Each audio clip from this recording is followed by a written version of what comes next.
Assalamualaikum warahmatullahi wabarakatuh. Kami dari kelompok 13 yang terdiri dari 3 orang, yaitu saya sendiri Nova Dwi Oktaviana dan Imro'atus Solehah dan Wildana Rizky Arsani.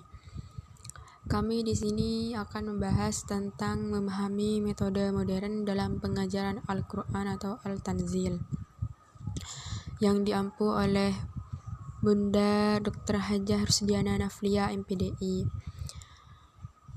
Bagi teman-teman, silahkan menyimak materi pada slide berikut ini.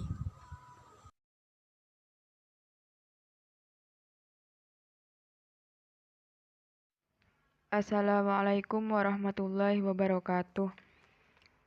Saya Nova Dwi Oktaviana akan menjelaskan tentang pengertian Al-Tanzil. Al-Tanzil diartikan turunnya Al-Quran berangsur-angsur kepada Nabi Muhammad SAW. Al-Raqib Al-Isfahani berpendapat, beliau mendasarkan pendapatnya pada hadis Nabi yang disampaikan Abdullah bin Abbas. Allah menurunkannya Al-Quran sekaligus ke langit dunia, tempat turunnya secara berangsur-angsur. Lalu, dia menurunkannya kepada Rasulnya, bagian demi bagian. Hadis riwayat Al-Hakim dan Al-Baihaqi.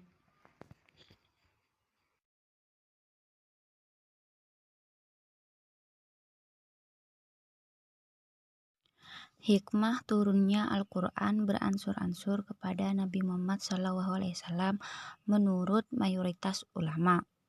Yang pertama yaitu untuk menguatkan dan meneguhkan hati Nabi Muhammad SAW. Yang dimaksud di sini adalah menguatkan dan meneguhkan hati Nabi Muhammad dalam rangka menyampaikan dakwahnya, menguatkan dari celahan dan hinaan orang-orang kafir. Yang kedua, untuk memudahkan hafalan dan pemahaman. Maksudnya di sini yaitu memudahkan hafalan dan pemahaman kepada orang-orang yang belum paham atau belum bisa belajar Al-Quran. Karena Al-Quran diturunkan di tengah-tengah orang yang tidak pandai membaca dan menulis Al-Quran. Yang ketiga yaitu sebagai pendidikan.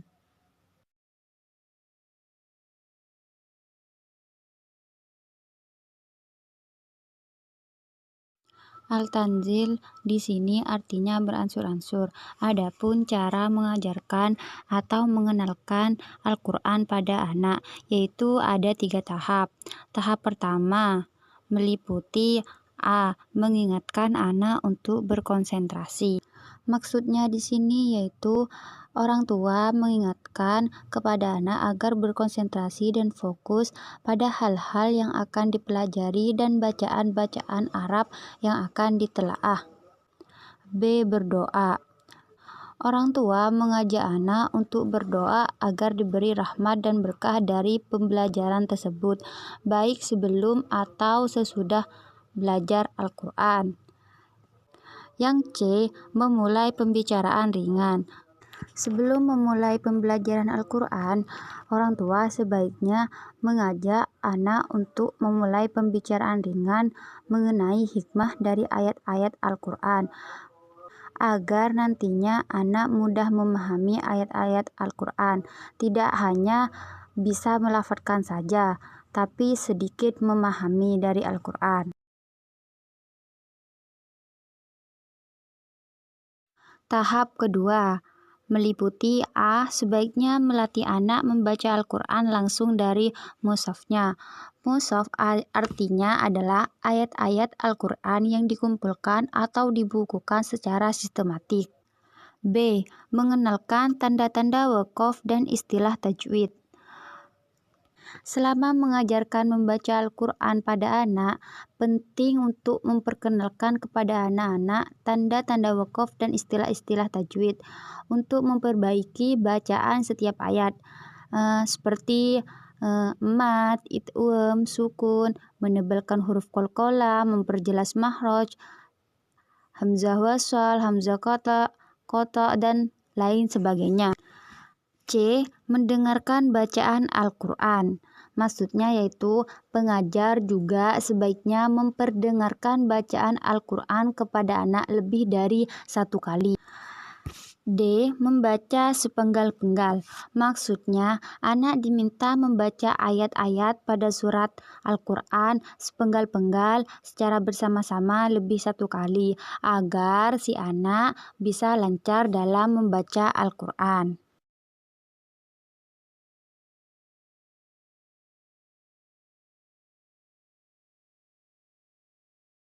Yang ketiga, pasca pembelajaran meliputi A. Memberikan pertanyaan ringan. Maksudnya yaitu pengajar hendaknya mendiskusikan makna surat kepada anak dengan memberikan pertanyaan ringan. Misalnya tentang arti dari satu kalimat, dua kalimat, agar anak mengetahui apa makna dari ayat yang dibacanya. B. Membaca Al-Quran adalah ibadah. Maksudnya di sini yaitu pengajar harus menanamkan dalam jiwa anak bahwa mempelajari Al-Quran akan memperoleh adalah ibadah.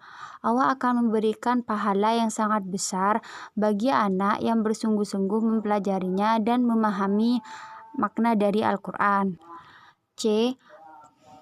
Mengulangi ayat-ayat.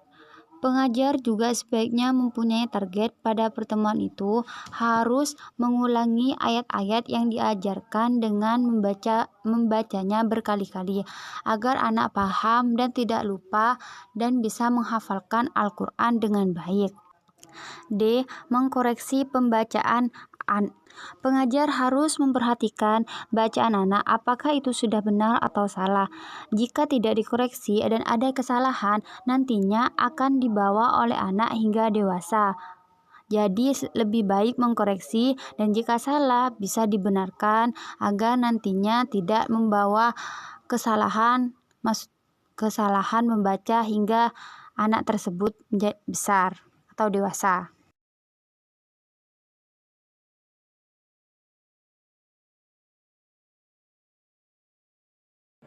Kelebihan metode At-Tanzim. 1. Praktis, mudah dipahami dan dilaksanakan oleh peserta didik.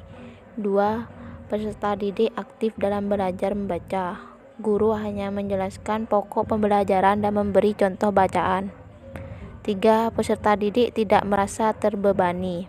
Materi diberikan secara bertahap dari kata-kata yang mudah dan sederhana. 4. Efektif sekali baca langsung fasih dan tartil dengan ilmu tajwidnya. 5. Peserta didik menguasai bacaan-bacaan qorib dalam Al-Quran secara baik. 6. Peserta didik menguasai ilmu tajwid dengan praktis dan mudah. 7. Dalam waktu relatif tidak lama, peserta didik mampu membaca Al-Quran dengan fasih, tartil, menguasai bacaan-bacaan qorib dan ilmu tajwid.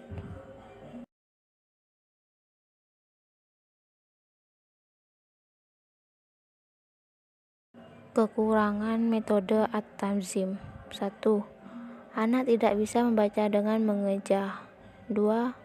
Anak kurang menguasai huruf hijaiyah secara urut dan lengkap. 3. Bagi anak yang tidak aktif akan semakin tertinggal. Baik, hanya itu yang bisa kami sampaikan. Kurang lebihnya mohon maaf. Wassalamualaikum warahmatullahi wabarakatuh.